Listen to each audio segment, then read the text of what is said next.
accordance with section... Is Nigeria ready for more states at a time when the present administration is talking about cutting the cost of governance? And how viable are the 36 states and the FCT? Will this bring more development to the people at the grassroots? These are some of the big questions we're hoping to get answers to on the show today. For more on this development, the co-founder, Africa Data Warehouse in Toronto, Canada, Bayo Adedosu, joins me now on the program. Good to have you join us at this time. Well, if these memoranda for creation of 31 new states scales through, then Nigeria will have the highest number of states in the world with 67. What are your thoughts on this? Yeah, good afternoon or good evening, Bosse. Thank you very much for having me. Let me first state that it is within the constitutional provision and powers of the National Assembly, particularly the House of Representatives, to initiate state creation. That is under the Section 8 of the Nigerian Constitution. It is within their power to initiate the process. But the process of initiating the creation of new states is not foolproof.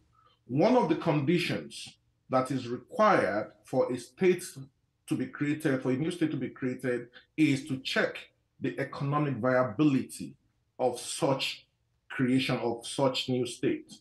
And I want to believe that this idea of creating new states by the House of Representatives amounts to legislative recklessness. I would have believed as a Nigerian citizen that we have more than enough states in Nigeria.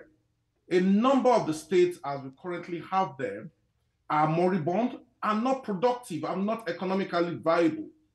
Just the other day, some states were up in arms with the executive over tax reform that ordinarily will get them to perform better, will get them to be more productive. We have many areas that the National Assembly, nay, the House of Representatives should focus on. The major thing that I would have expected the National Assembly to focus on is how to strengthen the existing laws for productivity and accountability. And in saying that, we have the local government autonomy as legislated on by, not legislated on, as adjudicated on by the Supreme Court. I would have expected that the National Assembly, starting from the House of Representatives, will work on a framework that will ensure that local government chairmen are held accountable and dividends of democracy actually trickle down to the people within the locality. But that is not the case. Let me quickly run us through one of the dangers of this reckless idea. One, by this idea, new senatorial districts will be created for each of the new states. Nigerians are clamoring for a reduction in the cost of governance, but the House of Representatives are so disconnected from the Nigerian people, from the aspirations of the Nigerian people that they are supposed to be representing. Yes, Mr. Adedosu, if I may quickly butt in, you know what the House conducted some kind of groundwork, reach out to their constituents, talk to people, but not to use state creation as a political tool. Now, if we are talking about creating new 3 senatorial districts, we are simply adding to the cost of governance. That means there will be additional members of each party going to the National Assembly. We are just trying to build something on top of nothing. That is totally unnecessary. And at the same time, we have some states where they only have 20 local governments. It simply means when you balkanize some states to create additional states, you will create more local government. I hear you, Mr. Adedosu. If I may quickly butt in, Mr. Adedosu, are you able to hear me? And expanding the cost of governance. All right. So I was going to say that, what the Deputy Speaker of the House, who is actually the chairman of the Constitution Review Committee, Benjamin Kalu, mentioned that these are memoranda. So perhaps it might not be totally the fact that it's the lawmakers themselves who presented this to the National Assembly. It might just have been from their constituents, as it were. But we'll talk more about that and what your thoughts really are. Are you totally against the idea of state creation, or are you concerned particularly about the number of states being proposed in addition to the 36 we already have? We'll take a quick break. When we come back, the conversation continues. Please stay with us.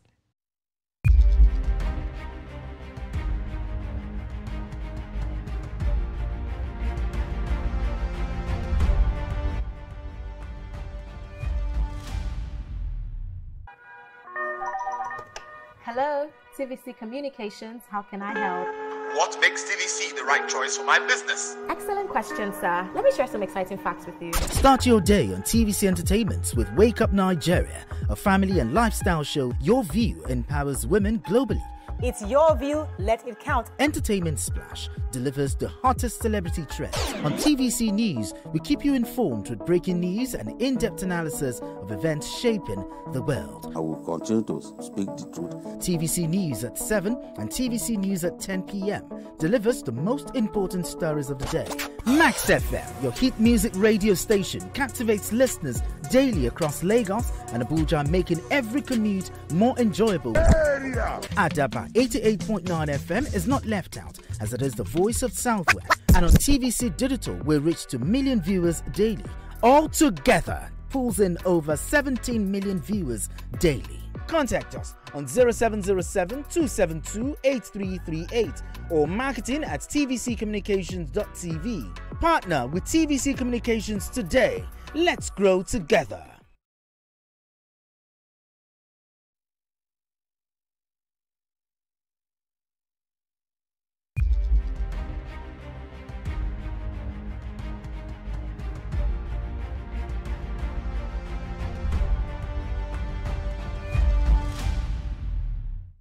Many thanks for staying with us. Is Nigeria ready for creation of more states? This time 31. My guest is still with me here, Bayo Adedosu. So before the break, I had mentioned that I was going to ask you this, whether you are totally against the idea of state creation or whether you are simply concerned about the number of states being proposed, considering that perhaps this might take Nigeria to being, on the Guinness Book of World Records as the country with the highest number of states. What do you think? Let me put it this way. If Nigeria will be achieving anything in the Guinness Book of Records, it should be for development that cut across geopolitical zones. I am roundly against the creation of more states. We have many states that are not economically viable as the structure is right now. The National Assembly should try to focus its energy on how to make the other tiers of government, the state government and the local government, to be more functional, to be more productive, to see how the enabling laws can help them to look inwards and do things that will actually put Nigeria in the Guinness Book of Records for development. All right. Many Nigerians like myself also hold the belief that this idea yesterday that the Deputy Speaker of the House of Reps, Benjamin Kalu, did mention the fact that the House had before it 31 memoranda to create additional states, and it spread across different geopolitical zones. The Southwest is actually requesting the most number of states, requesting 7. That's closely followed by the North Central, which is seeking 6 additional states. The Southeast and the Northwest each want 5 states, while the Northeast actually wants 4 states. Will this see the light of day? Would it get the buy-in of all the lawmakers, the National Assembly and the State Houses of Assembly? How viable will this actually be? And then if one should consider the reasons that some of these agitations are rising at this time. You talk about autonomy, you talk about resource distribution. Are these really concerns as presently constituted? And if yes, how can these concerns be addressed such that everyone feels welcome, everyone feels loved and part of the system? These are some of the dimensions we are looking at on the show today. Remember that at the very beginning, when Nigeria gained independence, initially it was about regions. You had the eastern region, had the western region, and had the northern region. As it moved on, okay, north, south, really, and west, before we had further expansion to having states until we got to 36 states and the federal capital, Abuja, as we have it now. Okay, I understand Mr. Adedosu is back with me now. So yes, Mr. Adedosu, I was talking about some of the concerns that people have raised about this. I mean, the reasons fueling this agitation. People talk about autonomy. People talk about resource distribution. It does appear that some part of some states or some geopolitical zones don't entirely feel they are part of the system as presently constituted. Do you agree these are serious concerns? Yeah, thank you very much for actually raising the issue of resource control. Let us ask ourselves, the states that currently have derivatives being given to them, how well have they applied the funds?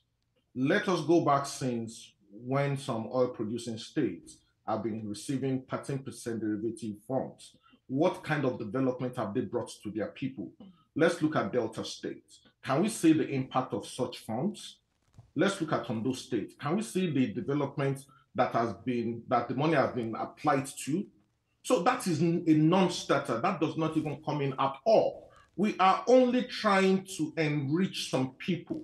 The issue of resource control is not going to be addressed by state creation.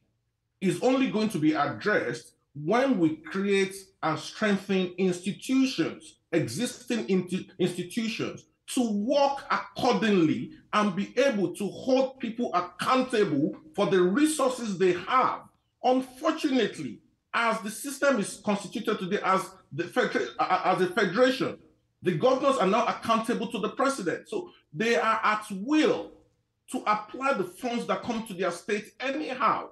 And we are now saying you want to create additional states, and the new governors also will be able to apply such funds the way they wish. No, it does not add up in any way. So that is not an excuse that anybody should come up with. What the current setup, what are they doing with the funds? No accountability, no meaningful development anywhere. That is not part of it. And when we're talking about autonomy, we already have local government autonomy.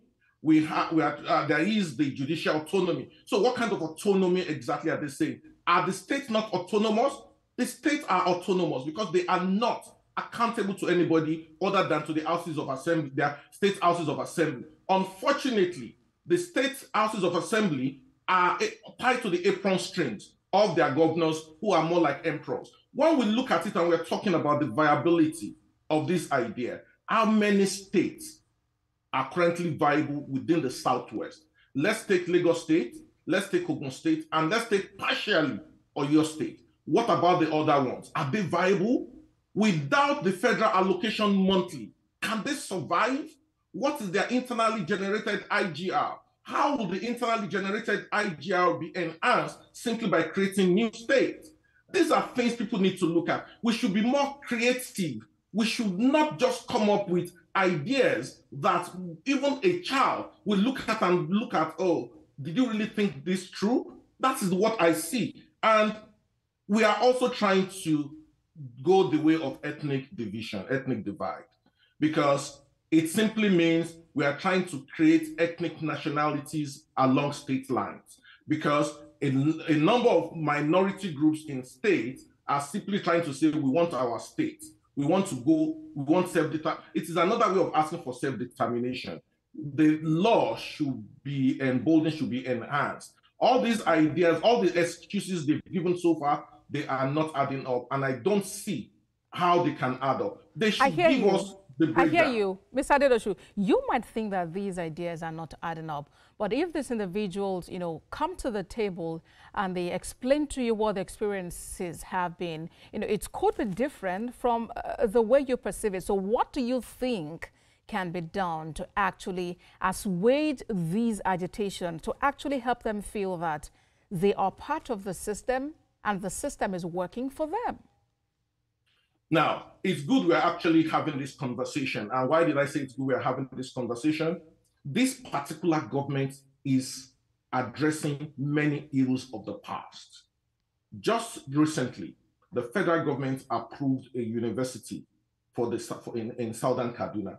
That is part of addressing inequalities, because the so-called agitation is born out of perceived inequality and inequalities, as it were. Now, look at Ogoniland.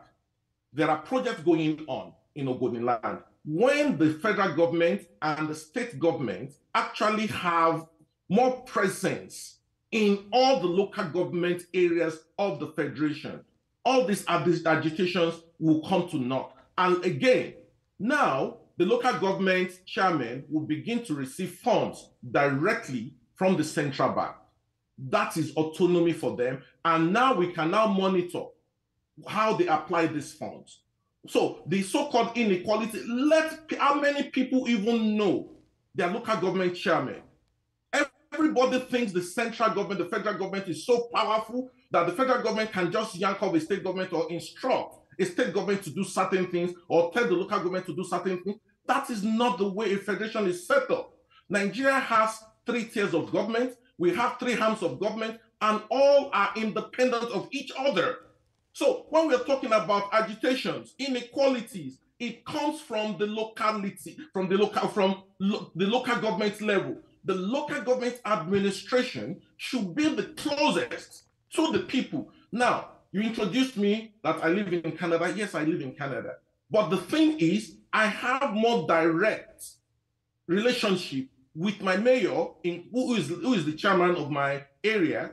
I have more direct relationship with him than the premier, who is like the state governor, who is like the governor of Ontario. So everything that relates to me actually comes from the mayor of my city, not the state, not the province. And that is what we are asking, that our laws should be strengthened to ensure that local government administration is enhanced. The federal government has done its own with local government autonomy. So the issue of autonomy, inequality does not even arise. Let people elect responsible people into government, into local government administration, and be able to hold them accountable. Nigerians don't hold their local government and state government accountable. Everybody's focus is on the federal government. The federal government's responsibility mainly is to make policy and ensure compliance with rules and regulations of the land. It is the state governor that is the chief security officer of the state. It is let's even ask ourselves, what are the state governors doing? You have just about 15 seconds to wrap up, please. 15 seconds. What are the state governors doing with their security votes? Development of any nation is not at the center. It is at the state and local government primarily. All right, then. The conversation is actually just starting. We'll wait to see how the committee in the House of Reps handles this, how it escalates to the Senate, and how the state houses of assembly respond to these memoranda. Co-founder Africa Data Warehouse in Toronto, Canada, by Adedosu. Thank you very much for your time on the program. Thank you very much for having me. I mean, Nigeria succeed. That's our sincere hope. That's our program today. We thank you for watching. A repeat broadcast comes up midnight and at 6 a.m. I am Abosade Adeniro Aderemi. Enjoy the rest of your weekend.